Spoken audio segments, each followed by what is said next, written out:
take a look at this Typhoon Goring, also known as Saola, rapidly strengthened today, and now a clear and defined eye. You have that buzzsaw shape around this, so not be surprised if this near super typhoon status here in the near future, just off the coast of Isabella. And this is what we're talking about. Even if this just meandered a tiny bit west, changing up the conditions, but for places like Palanan, they're getting that onshore wind wrapping around. I would not be surprised if we're seeing a bit of a storm surge right here as well, as those winds cruise in from the north along these coastal areas here of Isabella, where at this time, they have, of course, Signal Force 3 in place, but Signal Force 2 all across the mountains in 1 throughout the Cagayan Valley as well. But very potent storm system. Look at the microwave imagery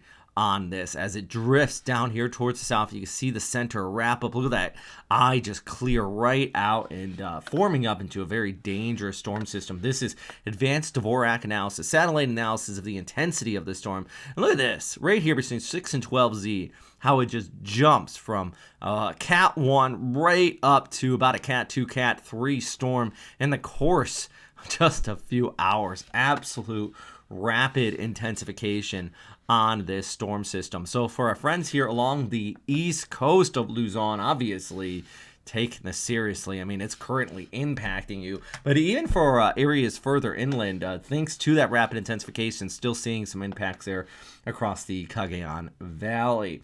All right, so let's just take a look at what we see here in our forecast. Well, it's going to go towards the south, still intensify a bit, and then shift towards the east. The good news, it's looping around towards the east here instead of towards the left. So as it does so, really we're at the closest approach at this time for this storm system. But still going to be seeing plenty of those impacts out here across northern Luzon. And then we're talking about the inflow coming in on the back side of it. So we're seeing those very gusty conditions at this time, but also seeing windy conditions for parts of Region 1 down through Manila, Mindoro, really just this river of moisture setting up, pulling in those showers here across central areas of the Philippines as this pulls towards the south. Then eventually, watch this, confidence growing more and more that we're going to see direct landfall into Taiwan, southeastern Taiwan specifically. And anytime we see this type of scenario, the rainfall threat is always a major issue. I mean, easily over 1,000 millimeters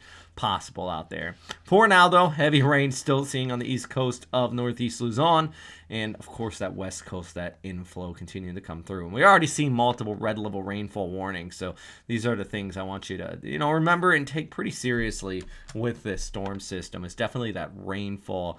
Unless you're on the immediate coastal areas, then we're talking about that storm surge threat in those towns I mentioned earlier, as well as those windy conditions. But yeah, those areas, it's not a surprise to see this type of weather out there east of the Sierra Madre Mountains.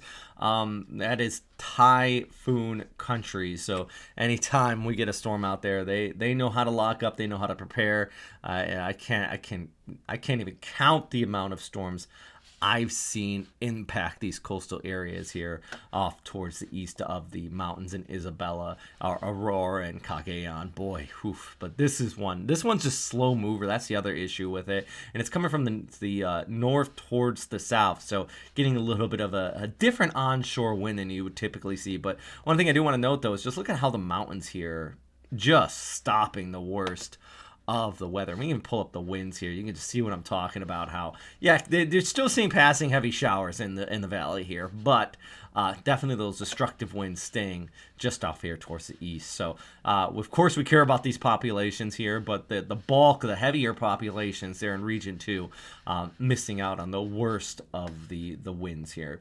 Anyways, that's all. Look at what's happening right now. If you guys have any questions or anything like that, please let me know. And, of course, as always, number one thing is please, please, please stay safe out there, friends. All right, have a good day.